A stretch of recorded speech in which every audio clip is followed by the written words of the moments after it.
everybody. Hi, good morning. So exciting to get to talk to Lexie in front of people. Usually it's just us two, Riverside in a dream. Yeah, Riverside in the house. So this is always fun. What is this, our third live show? Yes. Since season 1, so that's really exciting. I know a lot of people aren't able to share their stories and their thoughts in front of like a live audience. I mean, we're always so grateful to have these opportunities, but we are also talking to our loyal listeners, so let's get into it. Yeah, for sure. Since we're speaking in front of a bit of a new crowd, I want to start by giving sort of a background about me and Lexie and why we started the show. To begin with, Lexie, as if you need any introduction again to our listeners, but tell the people a little bit about what you do. Yeah, so I'm Lexie Brown. I currently play in the WNBA for the Seattle Storm. I just finished my 8th season in the W, which is absolutely incredible. I did not even think I was going to make it to year 8. So, being able to say that I finished my 8th season is such a blessing. Thanks, guys. Thank you. I got into the media space probably a few years ago. I have been a recurring guest on Gil's Arena with Gilbert Arenas and company, talking all things NBA and a little bit of WNBA. And being in that space, it kind of made me realize that there weren't really many spaces like that just specifically for women's basketball in the WNBA. So having that opportunity, having that experience, talking to those guys, picking their brains, Gil is a marketing genius. Like, I just learned so much from him, and it just inspired me to create my own space for women's basketball, a safe space, a place where we can just talk hoop very candidly, but also very respectfully. And I had to bring on my girl Mariah, who's doing her own amazing things, and I'll let her get into that because I will say she was one of the first creators on socials to really talk about women's basketball very unapologetically, and I've always appreciated that about her. So I've definitely had to bring her onto this journey with me. So let them know, like, all of the things that you do, amazing. I am Mariah. I'm a professional sports fan, essentially. I explain sports primarily for women, and so my social media is basically a space that the girls, the gays, whoever you are, can come to my space and learn about what's going on in the sports world. And as the WNBA has been having this meteoric rise, once I picked up on that happening, I was like, I have to talk about this and kind of introduce my audience to the players, the teams, the lore, the drama, the storylines, what's going on and off the court, so they can really get to know these incredible women like Lexie and their stories and amplify the things that I'm hearing in the background from these players and people in media that aren't typically being talked about. So it's also really special to get to have this platform where me and Lexie get to have creative freedom and talk about women's basketball exclusively in a way that's focused on what's going on the court. And it's just been a special journey. So speaking of the growth of women's sports, though, I want to start by talking about the growth of the WNBA. Lexie, from your perspective, why do you feel that the league has grown so much? So many reasons. I got drafted in 2018, and in 2018, the landscape for women's sports looked so different than it does now. And to be able to still be a part of the league during this, momentum shifting time is such a blessing. I remember getting drafted and, having conversations, teams are having conversations with my college coaches about how I was on social media too much. I was posting pictures too much. I had a YouTube channel started. They didn't really like that. So seeing the shift of that conversation to like now, it's like, if you're not posting enough, if you're not vlogging, if you're not giving people and our fans like an inside look of your day-to-day life, like you're kind of falling behind. So for me, getting drafted, I continued to post. I continued to make my vlogs. And it was a little problematic for me at the beginning, not gonna lie, but it was something that I was really confident in, and I saw, the vision, I saw the future of what women's sports could be and what it was going to be. I remember our bubble season, actually, in 2020, I vlogged the entire thing. It's still up if you guys want to go see what that was like. We always talk about we're all trauma bonded for life through that because it was such a crazy experience. But, that was just something that I've always been super passionate about. So to see so many other players being authentically themselves. I will say, like, the WNBA and college, like, they were gatekeeping us from the world, I felt like. And I think they knew I knew they were doing it on purpose, because look at what's happening now. Like, now everybody wants a piece of the W. Everyone wants a piece of women's sports. So I'm just glad that the floodgates have now opened, and now we're on a path, like, we can't go backwards now. The moment that always sticks out in my mind as, okay, this is different, is obviously this. If you watch women's basketball, you know what I'm talking about. And if you're listening on audio, the Angel Reese ring, LSU, Iowa, that whole era. It was, something shifted when that happened, and in good and bad ways. But I think, to speak on what you were saying, we noticed that it shifted from just, okay, these are talented basketball players, which it seemed like the universities and the league alike wanted to keep you guys at that level, these are athletes, we see them as athletes, we don't like the Instagram, all that extra stuff. But then when we see a moment like that, it shows that people like that extra stuff. Right. People want to see Angel Reese be Angel Reese. And as that has grown into Walking Victoria's Secret and Caitlyn and Gatorade commercials and State Farm, I mean, they turned the March Madness into a marketing masterclass. They're in every commercial. We talk about it all the time. People want to see that personality. It's why people love sports outside of just the games, but that's that extra thing that makes it special. And I'm not even, like, no shade, but women just do that differently than the boys do. I mean, I think that even the COVID year, when everybody was at home, everyone was on socials, I think that was also a major shift as far as marketability. I just feel like women, we just do social media better than our male counterparts. And that's no disrespect to them. Like, that's just something that they simply don't have to worry about as pro athletes. They literally make their millions of dollars playing their sport, and if they don't feel like doing anything off the court, typically they don't have to. For us, it's flip-flopped. Like, if you want to make a good living for yourself, you have to have 7,000 hats on. And for me, someone that loves to work and loves to have so many different interests and hobbies, for me, like, okay, that's cool, I would love to do that. But I know a ton of players who are like, I wish I could just play basketball for a living and mind my business and go to the gym and go home. And I'm hoping that in the future, that will be a possibility. And, you know, that's one of the biggest things even with our CBA negotiations. We want to have that opportunity for women to be able to just focus on their craft, focus on their game, but also build their own personal brands, but not having to feel like it's, you know, do or die. Like, if I don't get this brand deal, if I don't get this sponsorship, I'm not going to be able to live somewhere in the off season. I'm gonna have to go get a job somewhere else in the off season. I'm gonna have to go overseas in the off season. So being able to have so many more of those opportunities now, and that's what we're fighting for with our current negotiations. I'm really excited. I mean, hasn't been an easy battle at all. Like, I think we knew it was gonna be hard, but not this hard. We didn't know that the league was gonna push back so hard on giving us a fair share of what we rightfully deserve. But we're getting there. I mean, I think, you know, the conversations are moving in the positive direction, but that's because of the growth of, you know, our support, the marketing dollars, the investment from ownership groups, from companies, from brands. You know, it's just night and day from when my rookie year to now. Like, I honestly just can't believe how much has changed. A lot has changed, but I feel like the play on the court, as far as the physicality and the way y'all get down, hasn't changed much. But the thing that has really shifted is the media perspective and the media attention, brands like you spoke about. Because you've been in the league for 8 years, how has the media specifically changed since this whole rise? I mean, it's night and day. I remember being in college and they had all 10 of the current tournament games on one channel, and they like rotated them around, or it was very regionally based. You could only watch the games that were near where you were living. And now every tournament game is on a different channel. And I was just in college in 2017-18, and like, we were fighting for our lives to get any type of coverage during March Madness, during the tournament. I also think that now, I mean, I feel like last year, we always talked about on our show, the coverage of the WNBA, yes, it was a lot, but we always called it extremely irresponsible for the most part, which was another reason why we were so adamant of starting the show as soon as we could. And I think even this year, I felt like the coverage, like, it wasn't as much as it was last season.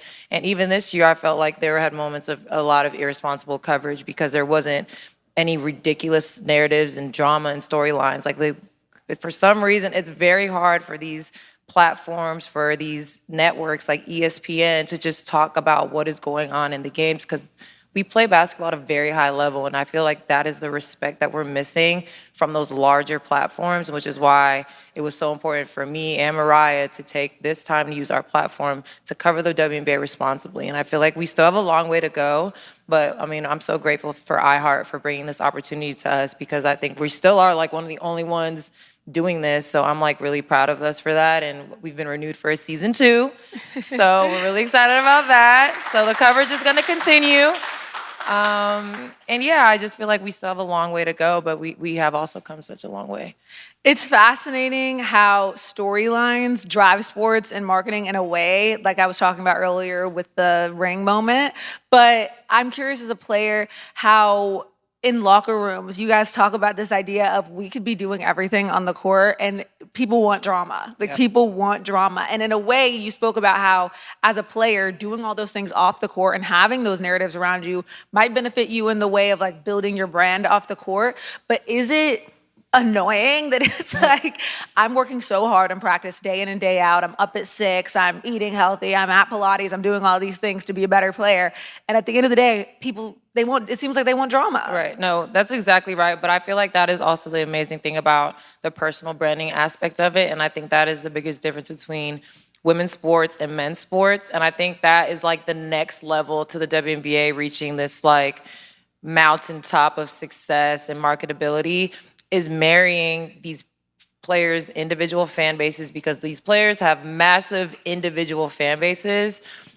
And then the organizations, our fan bases are very like fickle. One, because rosters are changed so much. There's not really any stability in a lot of rosters, especially the last few years, which is annoying because this is when we've had the influx of the most fans, and fans are like confused and can't keep up. Like, this player was on this team last week and now they're on this team playing in the playoffs, but they were just at home. Why are they on the team? So it was like a little confusing for fans. And then also a lot of us having to go overseas. You know, we kind of fall off the face of the planet for a few months, and then we come back and we're like, hey fans, like we missed y'all for 6 months, and our fans have already gone and found a new player to cheer for or a new team to cheer for. So finding a way to marry these really amazing individual fan bases that these players are coming from college and with, like, I've never seen anything like it. And then, you know, these diehard WNBA fans that have gatekept us, you know, we talk about it all the time as well, like the old fans versus the new fans, they kind of like are always going at it because the new fans don't really know much about the W, and the old fans are like, well, we've been here for 20 years and y'all are just now coming. Well, yeah, we need to welcome everybody with open arms. And another thing that we do on our show is make the game and our league very digestible for everybody. So everybody can enjoy it without us making someone feel dumb or anything like that for not maybe understanding certain aspects of the women's game. So just being able to marry those two things together, I think with this new CBA and, you know, everybody being a free agent, hopefully players are going to start signing multi-year contracts. People have been signing 1- and 2-year deals for the last few years. So it's been hard to, you know, build teams and things to support, which is why I think the Las Vegas Aces have found so much success in the last few years, because they're one of the few teams that have able to keep their core together over multiple years, which is why they've won 3 out of the last 4 championships.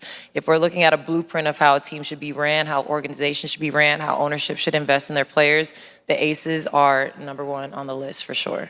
You brought up going overseas to play, and I think a lot of people aren't aware of how much that affects the dynamics of the league, because it's like we're all going to separate countries during the offseason. It's not the NBA where they're playing pickup together and Jimmy Butler's inviting everybody over to his house for like that doesn't happen, because it's like my homegirl is in Russia, my homegirl's in China. Like we can't really link up like that. We can't like that. We on Zoom, we on FaceTime. Right. Yeah. What's the importance of these off-season leagues? Because this is a new thing relatively.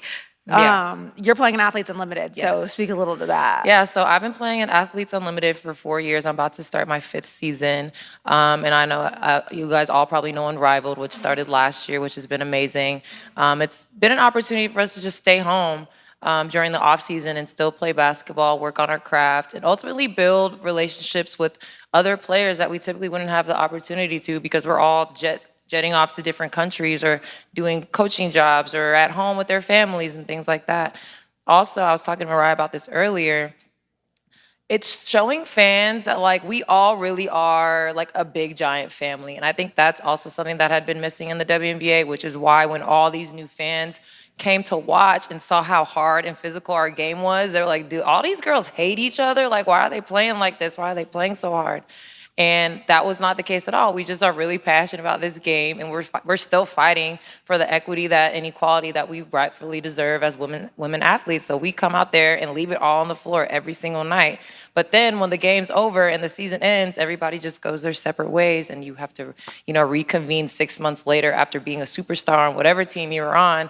Now you have 12 superstars feeling really good about themselves, trying to come into one place and win a championship after we haven't seen each other in 6 months. And that's just a hard way to win. It's a hard way to, build an organization and long-term success.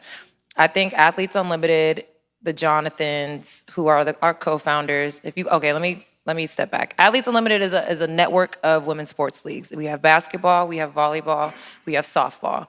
And basketball was the last league added to the family of sports. And basically, they just went all in on women's sports before it was the cool thing to do, before anybody else was doing it. Our first season was in 2022. And every single year, it's just grown a little bit more, a little bit more. We've gotten more talented players every single year. It's a 40-player roster, and there's one winner at the end. I won't get into the details of the leaderboard and the rules. It's a little bit complicated. I will probably have an episode dedicated just to Athletes Unlimited one day, just so everybody can get on the same page with it. But we have, a mixture of veterans. We have a mixture of rookies. We have some people that just have played strictly overseas. We have a beautiful mix of players. And to be able to have the opportunity stateside, families and friends can come watch us, has been amazing. And it's been career changing for me and career changing for a lot of other players as well. And you came to a game? Yeah. No, I didn't come to a game. Oh, no, I you didn't come to a game. Nashville. She came to Nashville. Mariah hasn't come to a game over. yet, but or there was no game or something. no, we didn't have games yet. But Mariah will be coming. She will be pulling up. For sure. And if you guys have a chance to make it to Nashville, it's all through February. You guys will have a great time. I promise. It's really fun. Why Nashville? Like, what's the women's sports landscape like in Nashville? They are thirsty for a women's basketball team. Like, oh my gosh. So they actually came to us asking if we wanted to relocate Athletes Unlimited to Nashville. We played our first season in Las Vegas, played 2 seasons in Dallas. And after our second year in Dallas, we felt like we needed to be in a marketplace that was more supportive of women's basketball. Not saying that Dallas was the worst place ever, but we were competing against some universities. The Dallas Wings were there. The Mavericks were in season during our season. So we didn't feel like we got the whole city behind us. Now here comes Nashville. And when I tell you the whole city is behind us, the whole city is behind us. I was just there for a few days right before I came here. And the love, the support, the investment that Nashville has shown for us from year 1 to year 2 has been absolutely unbelievable. They put in a bid for a WNBA team, the Tennessee Summit. They want that bad, but they love sports. Like, I know Nashville's known for music, it's Music City, but like that is a big sports town. So we're really excited to be the only professional women's basketball team in Nashville. We're hoping that in the future a W team can get there, but they love us there. Like, they love us down. We've been talking about the expansion teams a lot, me and Lexie, and the cities and who would be first to win a championship and whatnot. Do you think Nashville needs to be up on that list? I think so. We were talking to some of the investors and leadership in Nashville, and we were just talking about like there's no teams in the South, just the dream. And it's very weird why there are no WNBA teams in the South. I think Florida needs one. I think the Charlotte Sting was a team. The Orlando Miracle was a team. The Miami Soul was a team. Like, the teams have been there. We need to bring one of those back. But I think having a team in Nashville would be amazing. The support that we've had the last 2 seasons, I'm really excited for this season. Like, they are definitely investing in women's sports in a big way, and I'm just really grateful that we made that leap to go to Nashville because it was like uncharted territory. There's no women's pro teams there, so we were like, is this really, like, they do music, they do country music, like we don't want to go there, but they've been actually the most amazing thing, and we're really excited for season 2 in Nashville. Yeah, looking into the new teams and all of the places that I feel like need teams and want teams, I trust the fans because the fans in each of those cities are like, we want a team, we want a team. It's ownership I'm more worried about, that the people who choose to become owners of WNBA teams are people who want to actually be invested in the WNBA, and that brings me to our CBA conversation. Could you give a little bit of background, because you are directly involved in these conversations, about the collective bargaining agreement and what that means? Yeah. So for those that don't know what the collective bargaining agreement, it's basically like the law of the WNBA as far as salaries, housing, health benefits, transportation, like every little minute detail about what goes on in our league is covered in the CBA. So this year we had the opportunity to opt out of the one that we negotiated in 2020. I was in the league during that CBA negotiation period, but I was not as involved in it as I am in this CBA negotiation period. At that time, the 2020 CBA was, to us, it was transformational. Like we had benefits for mothers that we didn't have before, health benefits, salaries did increase in a large way. But, we put that opt-out clause in because we trusted the product that we were gonna put out was gonna promote the growth of the league in a big way. And I think even these last 2 years has surpassed any type of growth that we could have even imagined, which has been amazing. So our choice to opt out is because mainly we want our salaries to grow with the league's growth. And right now we are capped out at a fixed percentage. No matter how much the league makes, we only get a very small, tiny fixed percentage of the overall revenue of the league. Actually, it's not even the overall revenue. It's only some of the revenue. So that is one of our biggest talking points with our new CBA, is that we want to have the opportunity for our salaries to grow with the league's growth. And that has just been something that we've been very stuck on, unfortunately. But I think in recent weeks, the conversations have gone into a positive direction. And I think now a lot of people are truly understanding what we're asking for. We're not asking to make $20 million a year. We're not asking to make $50 million like Shea and LeBron and Luka. Like, we know we're not Shea, LeBron, and Luka. We know we're not the NBA.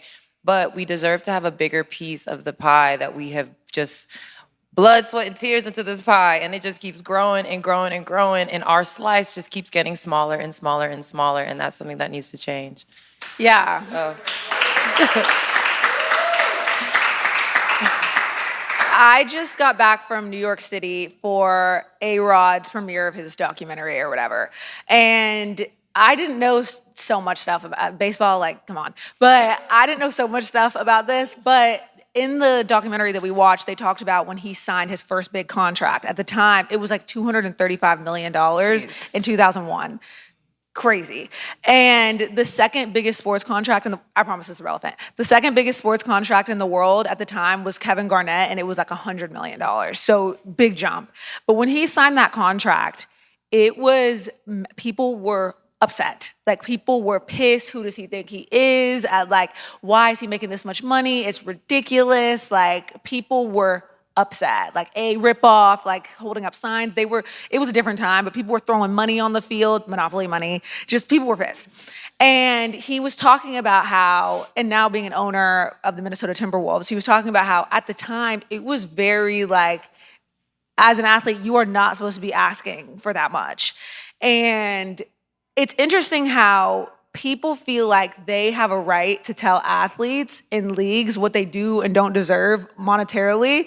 You need to be humble and you need to not ask for too much when you're the whole product. Right. So who gets all the money? The owner that brought me here to do all the work? Mm-hmm. What do you mean? Right. I don't deserve to have a piece of the pie when I'm the whole product, right. Not a little bit of it. The WNBA is the players. What is the WNBA going to be without? Where else are you putting the money if you're not putting into the players? It's ridiculous to me. It is, and we have a very complicated financial structure. The NBA owns some.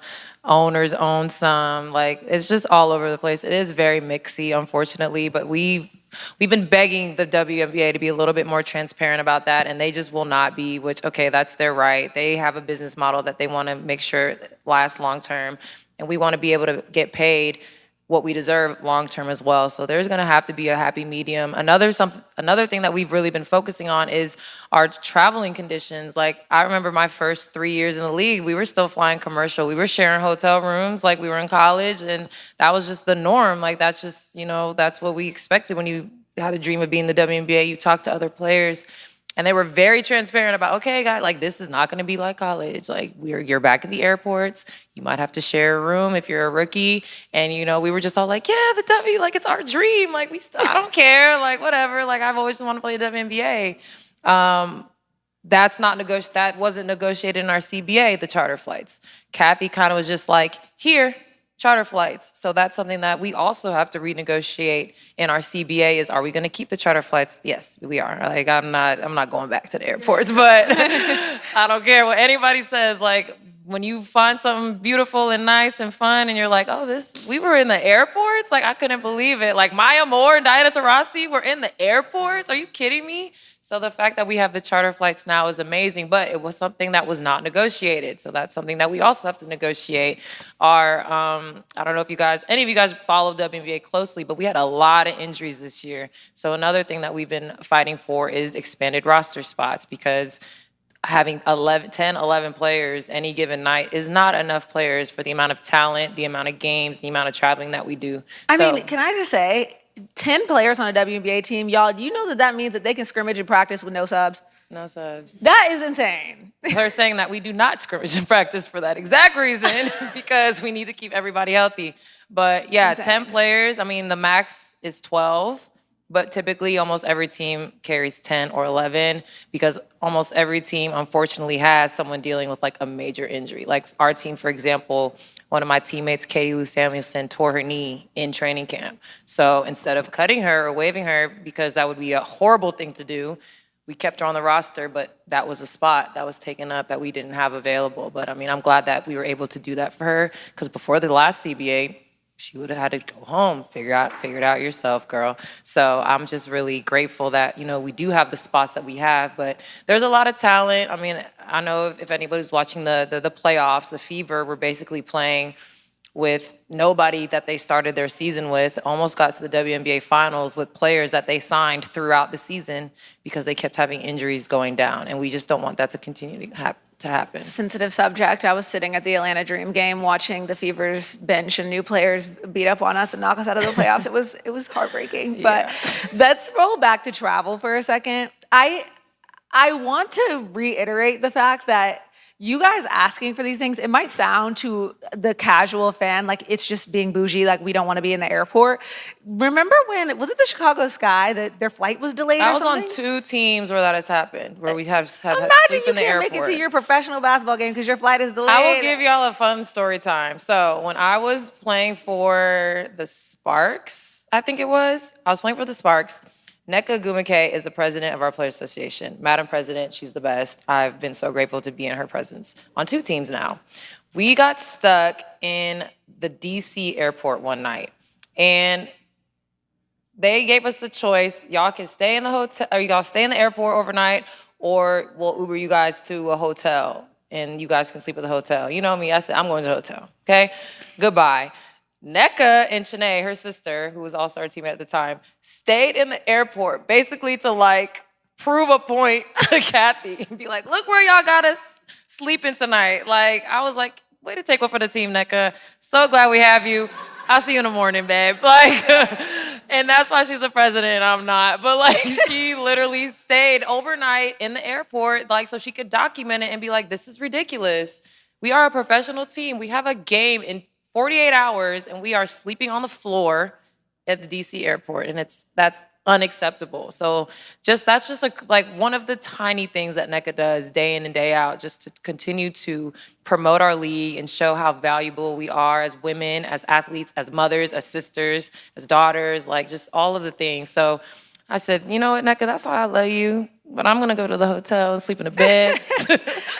But, I mean, I remember it went crazy on Twitter. It, like, blew up on Twitter. Oh, yeah, I remember this. Yeah. I remember this. I love when you guys do that also. Like, I have social media. You think nobody's going to know about this? Watch this. I'm on live. I'm in the airport. I mean, that's basically the turning point of women's sports, I think, was the NCAA Women's Tournament when Sedona Prince showed the weightlifting room, not even the room, the space. The 6 dumbbells? Yeah. The weightlifting area that they provided to the women's teams versus the entire weight room that was dedicated to the men's teams playing in the tournament. And she took a huge risk doing that. She really did. And, she has whatever she has going on now. I don't know. You guys don't follow Sedona Prince. She's a little bit of trouble. But what she did at that moment would change the trajectory of women's sports, I feel like. Oh, it was monumental. Yeah. It was monumental because women's athletes are just as important to their sport as male athletes are. That's why the percentage thing is important, because it's like you guys do everything that they do. You wake up, you go to practice, you do, if not more, because I mean, they pay people to run their social media. Lexie's over here, I gotta get my picture. I edit my own stuff. I gotta do my own content. I'm on calls with brands, creative calls, like everything. But it's something I'm passionate about. I really enjoy doing it. But again, like I said, not everybody has time to do that, wants to do that, like, and they shouldn't have to. You don't have time. You're a professional athlete. My full-time job is doing that editing and stuff, and you still somehow find a way to be a professional athlete. Lexie, outside of travel and all of those things, is there anything else that has come up in CBA negotiations that people may not know about? Two things. First thing is taking care of retired players. So right now, there's no pensions, you don't get any health care, you don't get anything. Like when you're done with the WNBA, like you're done. Like you're done. So we're really trying hard to find a way to take care of retired players, whether that's like with the NBA 10 plus years, any type of, structure that we can at least start putting in place to take care of retired players is something that we've been talking about a lot, because I feel like in the last few years, a lot of former players have shown up for us in big ways that we haven't really seen in the past. So, finding a way to pay them back for, them continuing to show up every single day, flying the commercial flights, playing in the, not really that full arenas, practicing at rec centers next to the adult Zumba class. That happened to me, guys. I was in Connecticut. Oh it was practice, adult Zumba right next door. I was like, that was way too specific to me. That was a personal story of the divider in the gym. You have Zumba and then our WNBA practice right next door. But continuing to show up every day, there's a way that we have to be able to take care of them long term. And then a personal thing for me is just the health benefits. I was diagnosed with Crohn's disease 2 years ago. So, having access to the best healthcare professionals, having really good health insurance is something that, has always been important to me. Health insurance, you're on your parents till what? You're 26, so you're like, okay, I'm just a 25. baby. Yeah, you're coming up. It's coming, girl. But you don't really worry about things like that. And then you get hit with like a really hard thing and a chronic illness, and you're like, oh my gosh, like what would I have done if I didn't have health insurance? So that's something that I've really prioritized personally. But again, I'm not gonna put my own things above the collective. But when they ask us like, oh, what are things that are important to you guys? Healthcare, long-term retired players, that's something that has also really been important to me. You are so humble talking about, I'm not gonna put my thing over other, it's healthcare, Lexie, that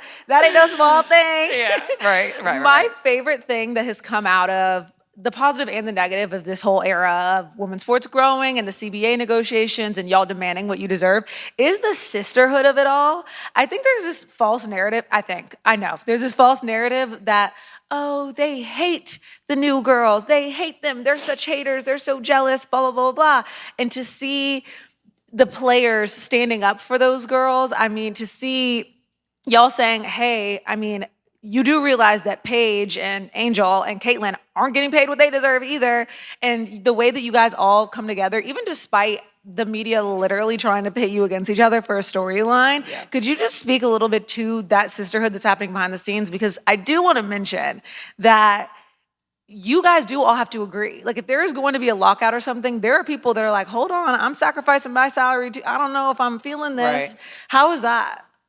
It's easy. Like you said, like there was just this really crazy narrative painted that we were just so jealous of this young group and they got all this money in college and they got all of this. Like, yes, they did. Oh, well, like we walked so they could run and now they're running so this next group can sprint and fly and do whatever they want. So it's like you pay it forward.